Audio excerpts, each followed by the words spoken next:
যে আবু বকর সিদ্দিক, ওমর ফারুক, উসমান গনি, মাওলা আলী শের খুদা জলিলুল কদর বড় বড় সাহাবায়ে কেরাম দাঁড়িয়েছে, ইক্তেদা করেছে নবীর পিছে।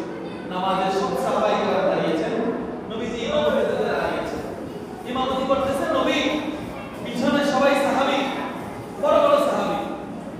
এশারের নামাজ চলতেছে। এশারের নামাজ কয় রাকাত পড়ি?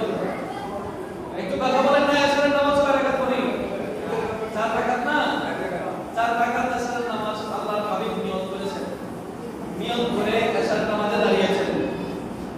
1 রাকাত, 2 রাকাত, 3 রাকাত শেষ হয়েছে।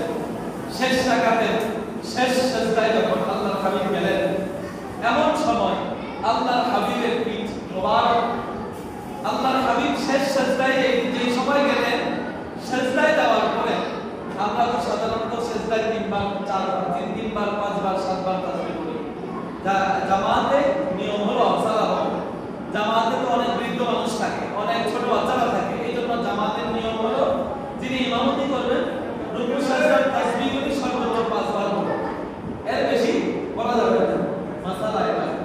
এর বেশি আপনি একাকে দেখাতে যখন করবেন 7 বার, 11 বার, 9 বার যত মঞ্চা করতে থাকেন, কিন্তু যখন জামাত পড়াবে তখন 5 বারের বেশি যেন না হয়, এটা স্ট্যান্ডার্ড।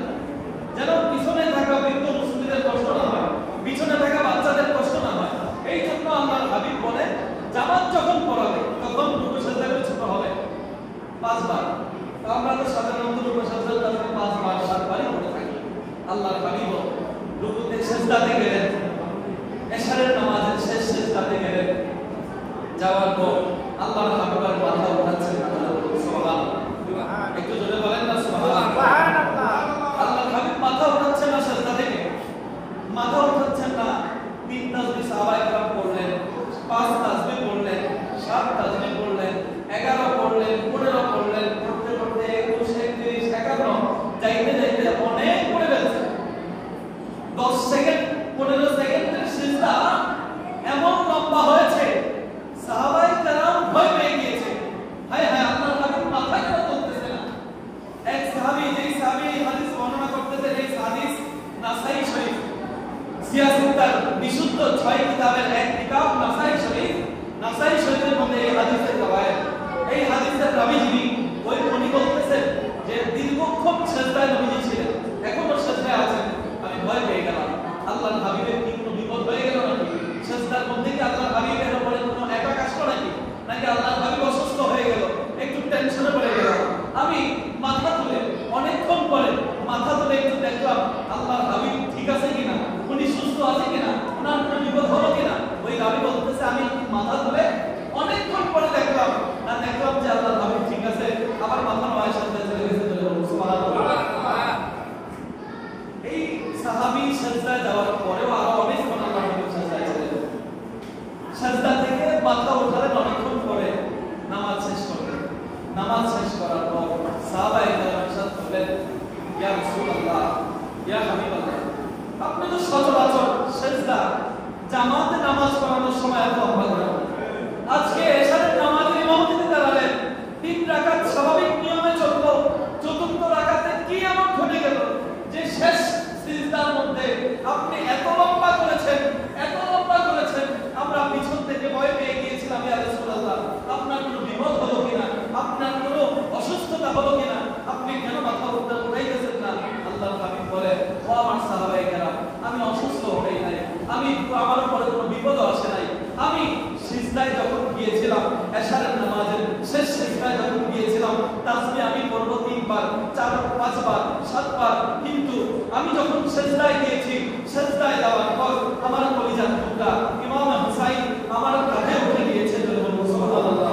ইমাম হুসাইন যখন আমার কাঁধে উঠে গিয়েছে, আমার মুসল্লিদের কষ্ট হবে, সিজদা লম্বা করলে 5 বারের বেশি পড়া যাবে না, আমার মুসল্লিদের কষ্ট হবে।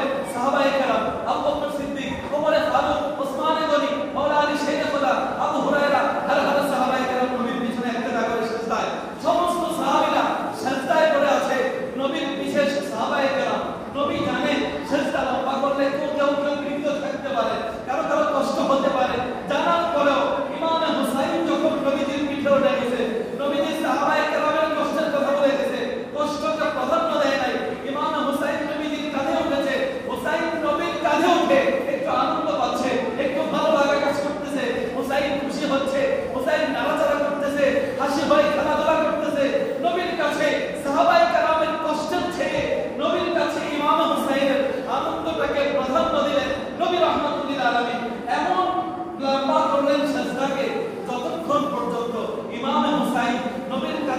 না নামলেন ততক্ষণ পর্যন্ত আল্লাহর হাবিব সেজদা থেকে মাথা উঠালেন না। সুবহানাল্লাহ। ওই এতক্ষণ সময় সেজদা লম্বা করেছে। নামাজ আমরা কার জন্য করি বলা?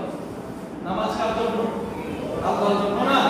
নামাজ পড়া মুসল্লি আল্লাহি তাআলা লিল্লাহি তাআলা। ও আল্লাহ আপনার জন্য নামাজে দাঁড়াচ্ছি, নামাজের নিয়ত করছি।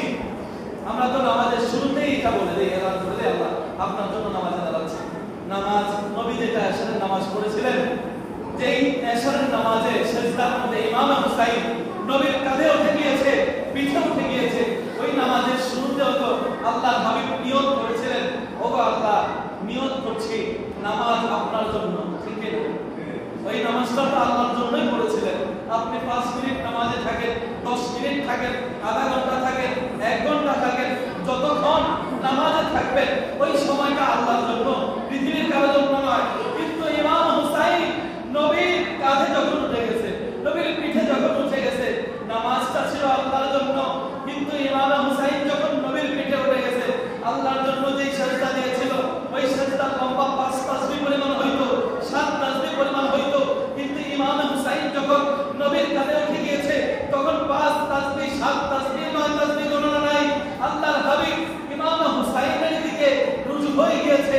ইমাম হুসাইন না জানি আমি সেজদা থেকে উঠলে পড়ে যায়, আমি ইমাম হুসাইন নাকি আমি সেজদা থেকে উঠলে ইমাম হুসাইনের আনন্দ নষ্ট হয়ে যায়। এই জন্য আল্লাহর হাবিব সেজদা লম্বা করতেছেন। নামাজ আল্লাহর জন্য, কিন্তু নামাজের সেজদা লম্বা হইতেছে ইমাম হুসাইনের জন্য। সুবহানাল্লাহ। ইমাম হুসাইনের জন্য নামাজের সেজদা লম্বা হচ্ছে। আরেক কথা হলো, 2 নম্বরে হাদিসের শিক্ষা হলো যে ইমাম হুসাইনের আনন্দের দাম সাহাবায়ে কেরামের কষ্টের চেয়ে বেশি। করে বলুন সুবহানাল্লাহ। নবীজির পিছে বৃদ্ধ বৃদ্ধ সাহাবায়ে কেরাম ছিল, ছোট ছোট বাচ্চারাও ছিল, সবাই দীর্ঘ সেজদায় কষ্ট হচ্ছে, নবী জানে। তারপরে তাদের কষ্টের উপরে ইমাম হুসাইন নবীজির কাঁধে উঠে, নবীজির পিঠে উঠে আনন্দ পাচ্ছে। নবীর কাছে সাহাবায়ে কেরামের কষ্টের চেয়ে ইমাম হুসাইনের আনন্দের প্রাধান্য বেশি। করে বলুন সুবহানাল্লাহ। আরেক কথা, আমরা নামাজে একমাত্র আকিমুস সালাত লিযিকরি, আল্লাহ রাব্বুল আলামিন কালামে ইরশাদ করেছেন যে নামাজ পড়ো আমি আমার জন্য। নামাজের স্মরণ হবে আল্লাহ, আল্লাহর স্মরণ হবে। কিন্তু এই নামাজটা, যেই নামাজটা নবী পড়েছেন এশারের নামাজ, ওই নামাজে আল্লাহর স্মরণে দাঁড়িয়েছে। যখন ইমাম হুসাইন কাঁধে উঠে গিয়েছে, নবীর তাসবিহ পড়েছে 3 বার আল্লাহর স্মরণে। যখন দেখতেছি ইমাম হুসাইন নামে না, তাসবিহ বাড়ছে, তাসবিহ লম্বা হচ্ছে, নবী তার সেজদা থেকে মাথা উঠাচ্ছেন না, আল্লাহর জন্য সেজদা দিয়েছেন, আল্লাহর জিকির অন্তরে নিয়ে সেজদা দিয়েছেন। কিন্তু যখন 5 তাসবিহ পড়ার পরেও ইমাম হুসাইন নামতেছে না, এমন সময় নবীর কলবে, নবীর অন্তরে আল্লাহর জিকির নয়, ইমাম হুসাইনের জিকির চলতেছে। সুবহানাল্লাহ। নবীর জিকির, নবীর কলবে ইমাম হুসাইনের জিকির চলতেছে নামাজের সেজদায়। দুনিয়াবাসীকে এই হাদিস থেকে শিক্ষা দেওয়া উচিত যে যেই নামাজে অনেক ভারতের এক কুখ্যাত নবী লিখেছে